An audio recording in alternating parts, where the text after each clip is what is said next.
بسم الله الرحمن الرحيم. ألف لام را. تلك آيات الكتاب المبين. إنا أنزلناه قرآنا عربيا لعلكم تعقلون. نحن نقص عليك أحسن القصص بما أوحينا إليك هذا القرآن وإن كنت من قبله لمن الغافلين. إذ قال يوسف لأبيه يا أبت إني رأيت أحد عشر كوكبا والشمس والقمر رأيتهم لي ساجدين. قال يا بني لا تقصص رؤياك على إخوتك فيكيدوا لك كيدا إن الشيطان للإنسان عدو مبين.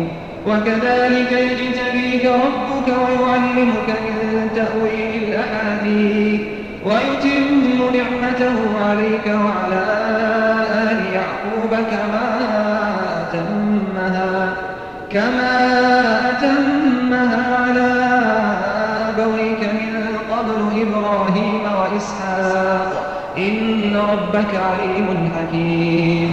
لقد كان في يوسف وإخوته آيات للسائلين إذ قالوا ليوسف وأخوه أحب إلى أبينا منا ونحن عصبة إن أبانا لفي ضلال مبين.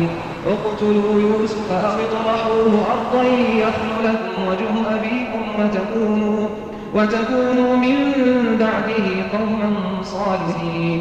قال قائل منهم لا تقتلوا يوسف وألقوه في غيابة الجب يلتقطه بعض السيارة إن كنتم فاعلين. قالوا يا أبانا ما لك لا تأمنا على يوسف وإنا له لناصحون. أرسله معنا غدا يرتع ويلعب وإنا له لحافظون. قال إني ليحزنني أن تذهبوا به وأخاف أن يأكله الذئب وأنتم عنه غافلون. قالوا لئن أكله الذئب ونحن عصبة إنا إذا لخاسرون. فلما ذهبوا به وأجمعوا أن يجعلوه في غيابة الجب وأوحينا إليه لتنبئنهم بأمرهم هذا وهم لا يشعرون. وجاءوا أباهم عشاء يبكون. قالوا يا أبانا إنا ذهبنا نستبق وتركنا يوسف عند متاعنا فأكله الذئب وما أنت بمؤمن لنا ولو كنا صادقين. وجاءوا على قميصه بدم كذب قال بل سولت لكم أنفسكم أمرا فصبر جميل والله المستعان على ما تصفون. وجاءت سيارة فأرسلوا واردهم فأدلى دلوه قال يا بشرى هذا غلام وأسروه بضاعة والله عليم بما يعملون. وشروه بثمن بخس دراهم معدودة وكانوا فيه من الزاهدين.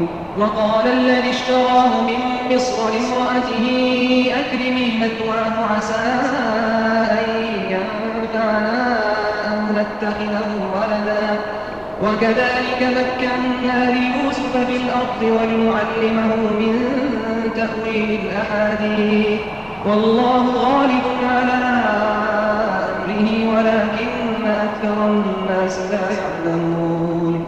ولما بلغ أشده آتيناه حكما وعلما وكذلك نجزي المحسنين.